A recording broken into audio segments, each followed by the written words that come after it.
नमस्कार, मैं कमल किशोर धीमान अपने YouTube चैनल समाधान से आप सबका स्वागत करता हूं। साथियों, मुझे कई लोगों ने कंप्लेंट की है कि मुझे एक मॉस्किटो रैकेट के ऊपर में भी वीडियो बनाना चाहिए, जिसके प्रारंभ में मैं कुछ भूमिका बांधना चाहता हूं कि मॉस्किटो रैकेट में क्या खासियत होती है, जिसकी वजह से इसकी रिपेयरिंग काफी मुश्किल पड़ती है। उसके लिए हमें सबसे पहले बिजली के प्रकार को जानना पड़ता है। बिजली दो तरह की होती है। नंबर एक, एसी बिजली, एसी अल्टरनेट करंट, जो आपके घरों में आता है 220 वोल्ट पे, जिसके ऊपर में जो बल्ब और ये ट्यूबें और ये टीवी ये सब ऑपरेट होते हैं, ये होता है एसी करंट, अल्टरनेट करंट। इसके अंदर में प्लस और माइनस पॉइंट जो है वो बदलते रहते हैं। प्लस पॉइंट माइनस पे जाता है, माइनस पॉइंट प्लस पे जाता है। इस तरह से वो जो ग्राफ है वो बनता है। इसीलिए उसे कहते हैं अल्टरनेट करंट, जैसे लहर चलती है। और दूसरा होता है डीसी करंट, डायरेक्ट करंट, जो सीधा चलता है एकदम तीर की तरह, जिसमें दोनों पोल्स बदलते नहीं हैं। डीसी करंट में हम एक ही खासियत है कि इसको हम इकट्ठा करके रख सकते हैं। एसी करंट को हम इकट्ठा करके नहीं रख सकते। एसी करंट को स्टोर करने का कोई मेथड नहीं है, और डीसी करंट को हम इकट्ठा करके जब जरूरत हो उस समय हम इसे इस्तेमाल कर सकते हैं। एसी करंट की खासियत यह है कि इसको हम स्टेप अप और स्टेप डाउन कर सकते हैं। स्टेप डाउन का मतलब है 220 वोल्ट आ रही है, उसको हमने ट्रांसफार्मर लगाया तो स्टेप डाउन हो गया, तो 3 वोल्ट, 6 वोल्ट, 9 वोल्ट, 12 वोल्ट पे आ जाएगा करंट, बिजली जो है। और स्टेप अप का मतलब है कि ट्रांसफार्मर से उल्टा वर्क करवाया तो हम उसको 3 वोल्ट को 220, 1000, 2000 वोल्ट पे भी ले जा सकते हैं। एसी को बस, डीसी को नहीं।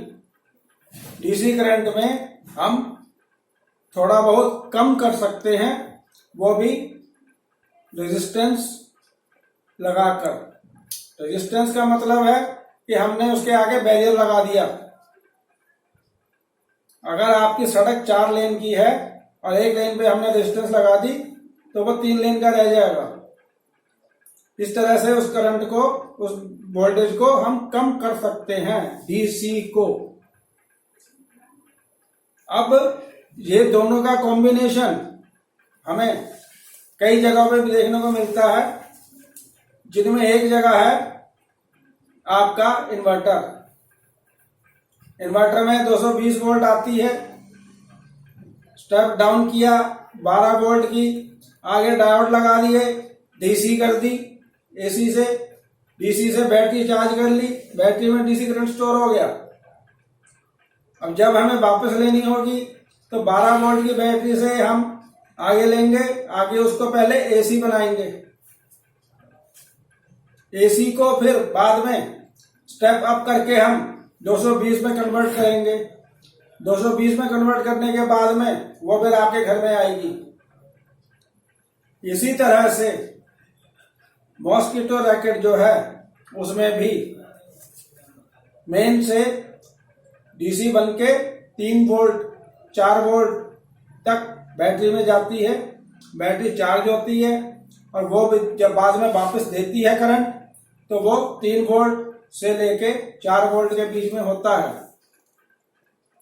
उस करंट को ट्रांजिस्टर के जरिए एसी में कन्वर्ट करके आगे एसी बनाया जाता है, एसी करंट।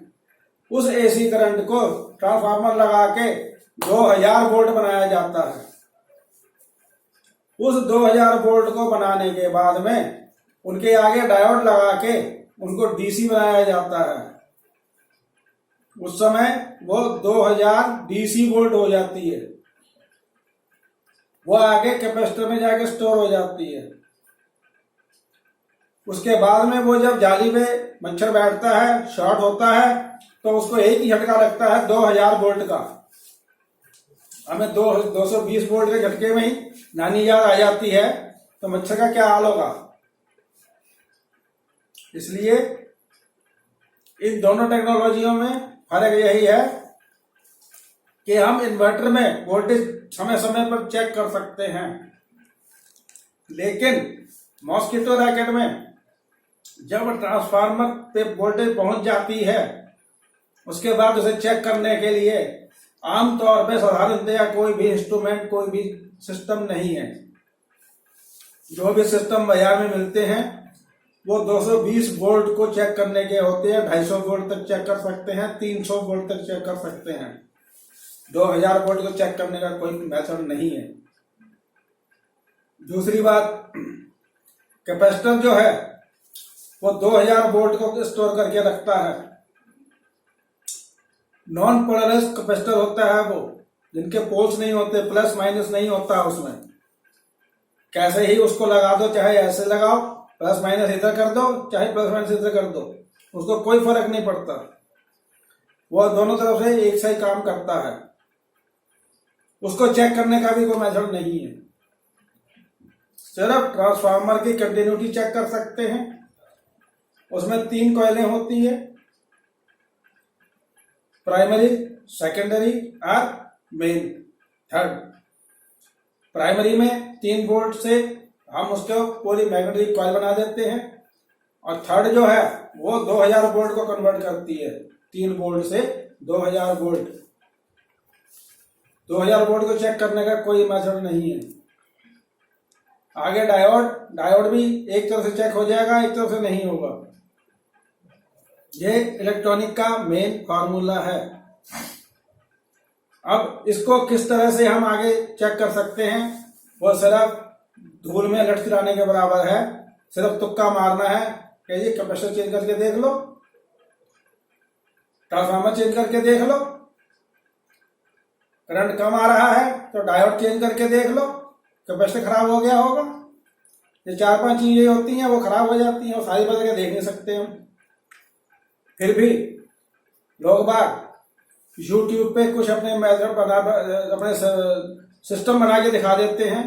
सही रैकेट को लिया, खोला, उसका कैपेसिटर चेंज किया, खराब कैपेसिटर लगा दिया, जोड़ के उन्होंने आपको दिखा दिया कि इसमें करंट नहीं आ रहा, और आपके सामने उन्होंने उसको खोला, खोल के कैपेसिटर चेंज कर दिया, नया वाला लगा दिया, सही कैपेसिटर जो था, और उन्होंने चला के दिखा दिया, देखो ये ठीक हो गया। सिर्फ कैपेसिटर चेंज करने से कभी रैकेट ठीक नहीं हो सकता। सिर्फ डायोड चेंज करने से भी कभी रैकेट ठीक नहीं हो सकता। वो जो ठीक करते हैं वो अपने अनुभव के आधार पे अथवा किसी अन्य टेक्नोलॉजी के आधार पे करते होंगे। मेरे को वो टेक्नोलॉजी नहीं पता, इसलिए रैकेट जो ठीक करते हैं उनको ठीक करने दीजिए। मैं इसके बारे में कोई कमेंट्स नहीं करने चाहता, क्योंकि मैं फेक वीडियोस नहीं बनाता। जिसका मुझे पता है मैं उसी का बनाऊंगा, और जिसका मुझे नहीं पता है मैं उसका नहीं बनाऊंगा। बाकी आगे गलत काम करना मेरे बस की नहीं है। इसलिए आज के वीडियो में इतना ही। नमस्ते, राम राम, सत श्री अकाल, जय हिंद।